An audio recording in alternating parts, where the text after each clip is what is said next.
এর জন্য কথা বলি, যে কোনো জনদাবি নিয়ে, নাগরিক ভোগান্তি নিয়ে কথা বলি, এটা হচ্ছে যে আমার একটা দায় দরদের জায়গা আছে। আমি যেটাকে ন্যায্য মনে করি যে বাংলাদেশ রাষ্ট্রের সাথে তার নাগরিকের অধিকারের যে গ্যাপ তৈরি হচ্ছে, দূরত্ব তৈরি হচ্ছে, সেগুলো নিয়ে আওয়াজ তোলার কথা বলাটা হচ্ছে আমার নাগরিক দায়িত্ব। রাজনৈতিক কর্মী এবং নাগরিক হিসাবে এটা আমি বলে যাব। তো সেই জায়গা থেকে কাউন্সিলর ভাই বোনদের প্রত্যাশা আকাঙ্ক্ষাকে আমি সম্মান করি এবং বারবার এই জন্য আপনাদের সাথে আমি বিভিন্ন মিটিং এ এসেছি।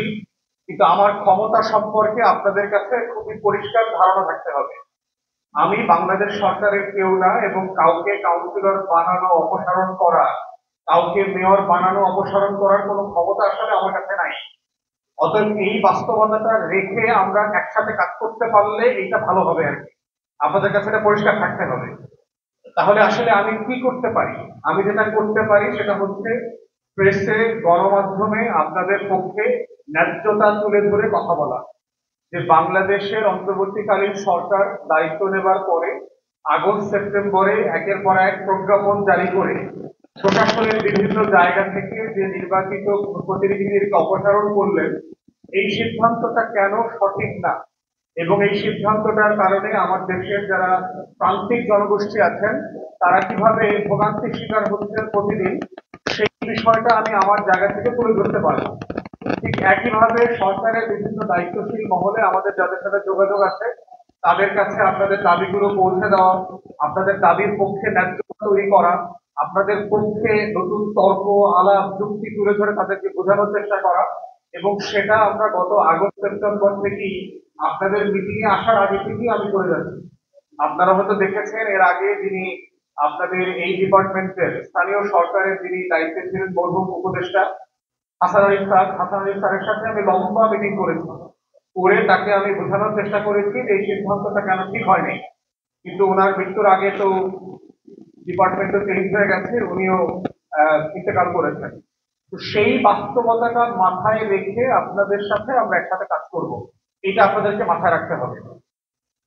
দ্বিতীয় কথা হচ্ছে যে অন্তর্বর্তীকালীন সরকারের কাছে আমরা যে দাবিটা তুলেছি গত নভেম্বর ডিসেম্বর থেকে, আমরা বোধ করছি যে এইরকম একটা জনগুরুত্বপূর্ণ বিষয় ডিল করবার জন্য এই সরকারের এবং স্থানীয় সরকার বিষয়ে যিনি উপদেষ্টা আছেন তার টিমের 7 মাস 8 মাস লাগবার কোনো কারণ নাই। এটা খুবই একটা যৌক্তিক কাজ, খুবই আলোচিত একটা ব্যাপার এবং এটা করাটা খুব স্বাভাবিক এবং এটার জন্য এত সময় নেবার কোনো প্রয়োজন ছিল না। এবং আমরা বারবার বিভিন্ন মিটিং এ যেটা বলেছি যে এটা কাঠামোটা কি হতে পারে আলোচনাটা। আমরা বলছি না যে আপনার যে 5,000 প্লাস প্রায় 5600-5700 কাউন্সিলর আছেন তাদেরকে ঘুম থেকে উঠে প্রজ্ঞাপন দিয়ে আবার সবাই কাউন্সিলর বানায় দেন।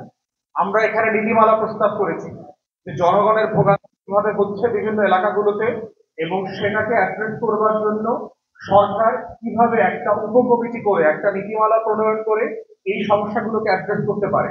এবং সেই জায়গাতে ফ্যাসিবাদ বিরোধী আন্দোলনের জায়গা থেকে এই বিরোধী দলের প্ল্যাটফর্ম গুলো থেকে কারা কারা নির্বাচিত হয়েছেন, স্বতন্ত্র নির্বাচিত হয়েছেন, সেই মানুষগুলো যারা ফোর ফ্রন্টে ছিলেন আন্দোলনের সংগ্রামে, তাদেরকে কিভাবে প্রশাসক হিসাবে যদি নিয়োগ দেওয়া হয় তাহলে রাষ্ট্রেরও উপকার হবে, স্থানীয় প্রশাসন ব্যবস্থা প্রাণ ফিরে পাবে এবং আমাদের যে প্রান্তিক জনগোষ্ঠী আছে তাদের ভোগান্তিটা কমে যাবে।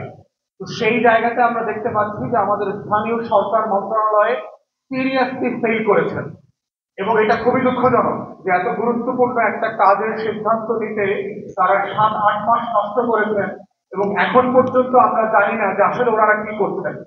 হুট করে আমরা দেখতে পাচ্ছি মামলা করে একজন মেয়র হয়ে যাচ্ছেন, হুট করে আমরা দেখতে পেলাম ঢাকা মহানগরী উত্তরে একজনকে আপনারা প্রশাসক দিয়েছেন,